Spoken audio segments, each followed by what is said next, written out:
haya tunaojadiliana na wafanyabiashara, kwa sababu kuna pande moja ni upande wa serikali na taasisi zake, upande wa pili ni upande wa sekta binafsi. Tunazungumza changamoto zile ambazo zinatokea kwenye maeneo yetu na kuzipatia ufumbuzi, lakini yale ambayo tunaona yanahitaji ufumbuzi wa kisera na kisheria au yanahitaji utatuzi wa ngazi za juu zaidi ya ngazi ya mkoa, basi yale tunayapeleka kwenye Baraza la Taifa la Biashara la Taifa.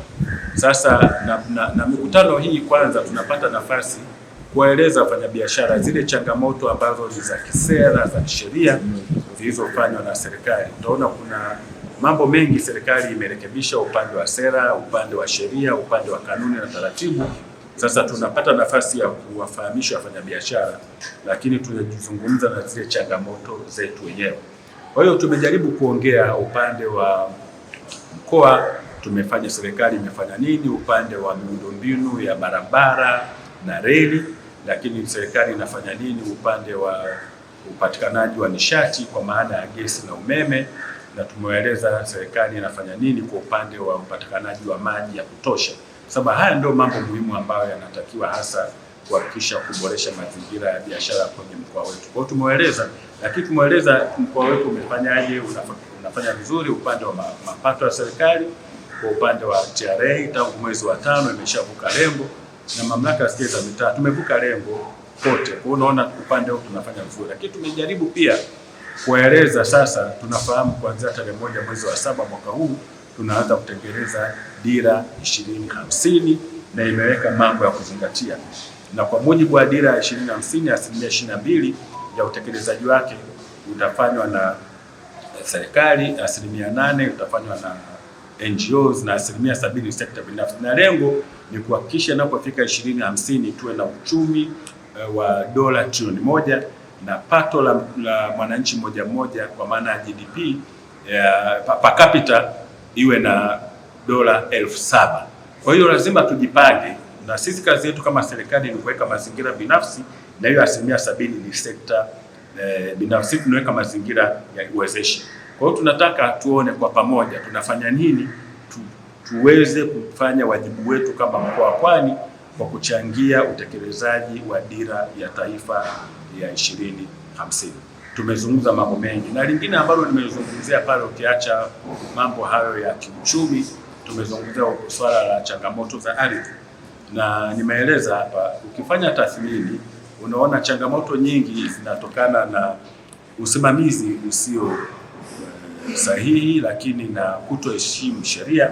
Nchi hii imeweka umiliki wa sheria ardhi, kuna ardhi ya jumla, kuna ardhi ya vijiji, lakini tuna ardhi ambayo imewekwa kama akiba, reserved land, na katika kila kundi imeweka utaratibu jinsi gani mtu anaweza kuomba akapata, na hata mwekezaji anafanyaje ili apate ardhi anamiliki kupitia derivative right ambao wenzetu wa TISEZA wanafanya kazi hiyo. Kumekuwa na ukiukwaji wa makusudi na hasa katika ngazi za vijiji.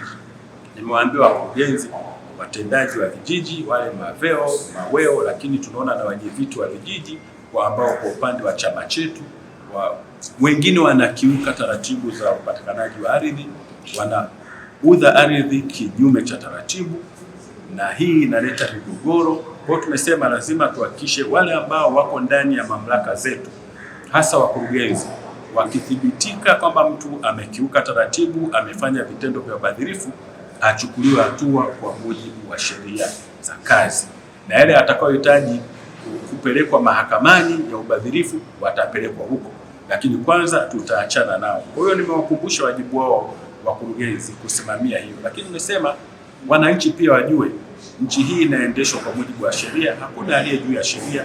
Waache tabia ya kuvamia maeneo au ardhi zinazomilikiwa kihalali na watu wengine.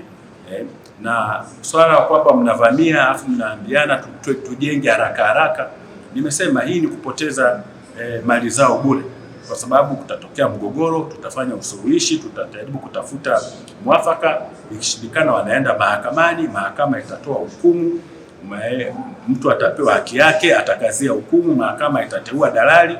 Itakapofikia hatua hiyo, sisi tutasimamia utekelezaji wa amri halali ya mahakama. Tusidanganyane tukaendelea kupoteza maisha ya watu kwa kushambulia watu, ni uvunjaji wa sheria. Tusivamie maeneo tusiyoyamiliki kihalali ya watu wanaomiliki kwa mujibu wa sheria. Tufuate taratibu. Kama kuna eneo limekaa wazi muda mrefu, basi taratibu zifuatwe, sheria iko wazi. Yule aliyetoa kumiliki ataandikiwa na wenzetu wa Wizara ya Ardhi, kamishna atamwandikia, atampa notice, atajibu, watafanya taratibu mpaka ambapo Mheshimiwa Rais atafanya kutengua umiliki ule na lile kulipangia matumizi eneo husika. Au kama mahakama imesema hawa wananchi ndio wana haki, watapewa haki, yule mwingine atanyimwa. Lakini yoyote atakayepewa haki na mahakama, tutasimamia kuhakikisha anapata haki yake. Kama sekta binafsi, tunaamini kuwa changamoto tunazozilisha leo zinaweza kutatuliwa kupitia ushirikiano mkubwa tuliokuwa nao kati ya serikali, halmashauri, taasisi za umma na sekta binafsi. Tunatoa rai kwa kila taasisi iliyotajwa kuchukulia masuala kama sehemu ya agenda ya maendeleo ya mkoa wa Pwani, kuboresha mazingira ya biashara, sio faida kwa wafanyabiashara pekee, bali ni faida kwa serikali kupitia ongezeko la mapato, ajira, wananchi na ukuaji wa uchumi wa taifa.